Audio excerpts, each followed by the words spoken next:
The Holy Gospel comes from the first chapter of Mark. Jesus and his disciples went to Capernaum, and when the Sabbath came, he entered the synagogue and taught. They were astounded at his teaching, for he taught them as one having authority and not as the scribes. Just then, there was in their synagogue a man with an unclean spirit, and he cried out, "What have you to do with us, Jesus of Nazareth? Have you come to destroy us? I know who you are, the Holy One of God." But Jesus rebuked him, saying, "Be silent and come out of him." And the unclean spirit, convulsing him and crying with a loud voice, came out of him. They were all amazed and kept asking one another, "What is this? A new teaching with authority. He commands even the unclean spirits, and they obey him." At once, his fame began to spread throughout the surrounding region of Galilee. The Gospel of the Lord. Praise to you, O Christ.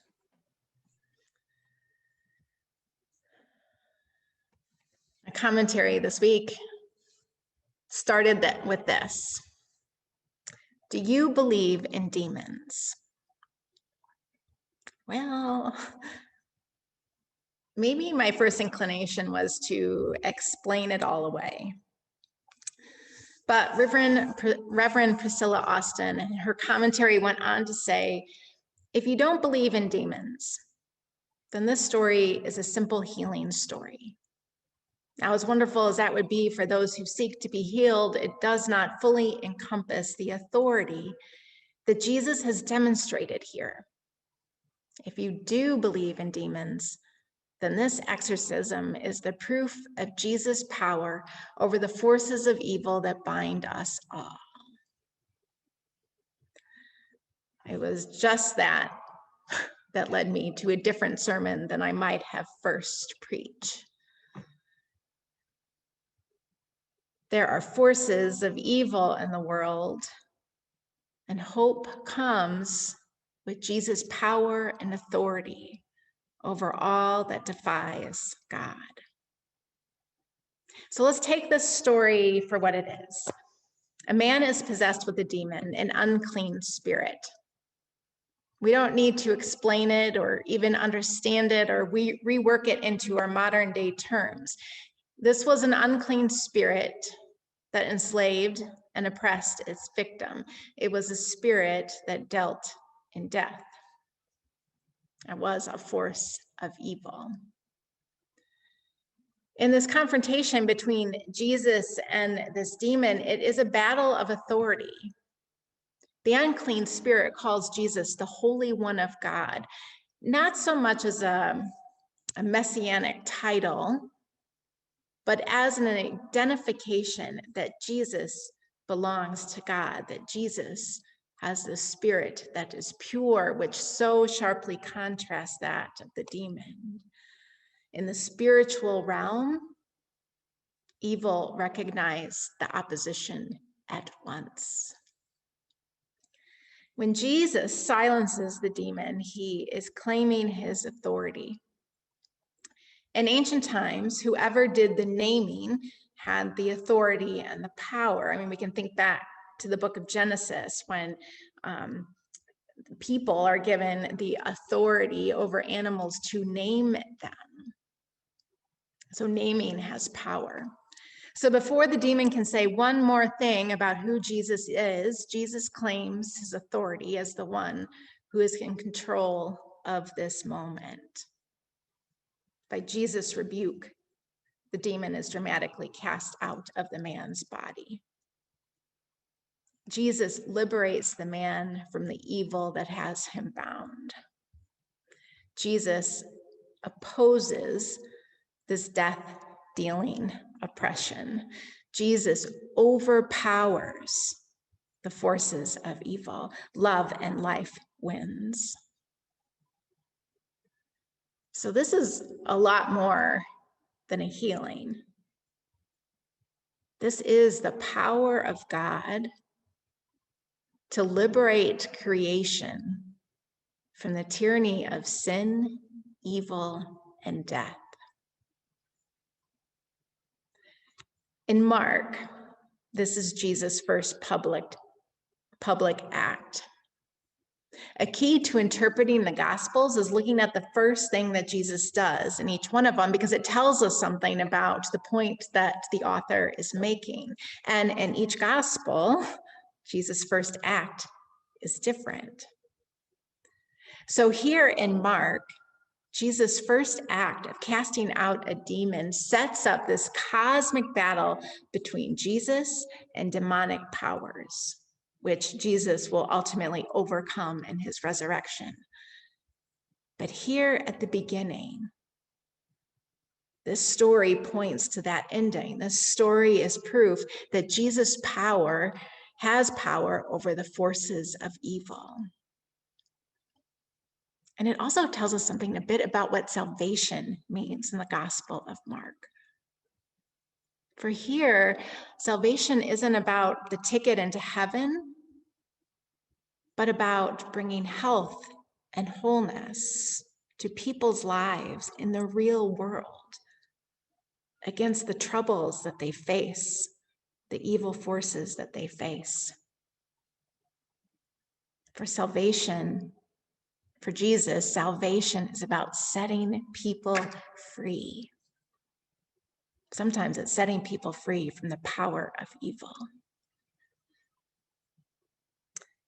So do you believe in demons?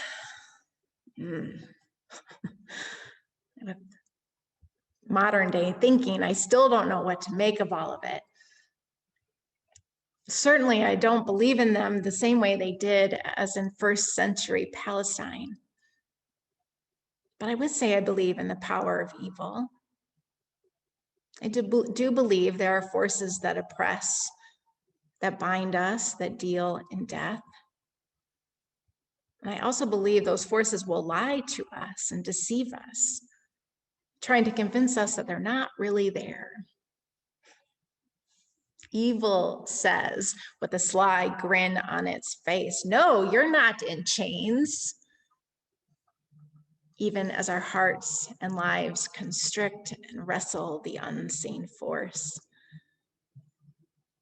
The lie is dangerous. If we can't see it, we can't name it. And the silence is exactly what allows evil to persist. Another commentator I read this week, Professor Osvaldo Aveno, says, naming the demons is a way to recognize that they exist. We start with the big one, unbelief, losing one's faith in God, in life as a sacred force, and in our fellow human beings. It is the feeling that nothing can be done to solve our problems. Then springing from this one come the others in fearful company: homophobia, racism, sexism, classism, religious and ideological intolerance, violence at home and at school, poverty, militarism, terrorism, war, greed, extreme individualism, globalization, out of control capitalism, media-infused fear that leads to paranoia, and governmental manipulation of information, to name just a few. It's a pretty comprehensive list of how evil can sneak into our world and invade our lives. And the truth of that stings. It stings to face the chains that are around our wrist and our hearts. And that way, silence and ignorance are easier, even though they're more deadly. So I suppose this all leads us to this question. Are we yielding to the forces of evil, or are we resisting them? Do we remain silent and thus allow them to persist? Or do we resist that which defies God? Do we resist that which defies God's reign of love that we see and we experience in Jesus? Jesus comes face to face with the demon and sees the grip that it has on the man's heart and his life. And Jesus liberates this man from evil. He opposes this death-dealing oppression and gives this man back his life. And we see in Christ a greater cosmic battle play out, a battle between good and evil. But in Jesus, God has come to set people free from sin and from the evil that holds us bound. Jesus comes to bring salvation, health, and wholeness experienced in this world now. In Jesus, life wins, love wins. And so maybe we want to explain away a story that we can't explain in today's terms, but it's an important story for us to hold on to. Because Jesus, again, gives us a vision of the reign of God. And we see in Jesus that power to overcome evil, and that is our hope. Jesus is that one who sets us free and ushers in the fullness of God's reign of love. And for that we say, thanks be to God. Amen.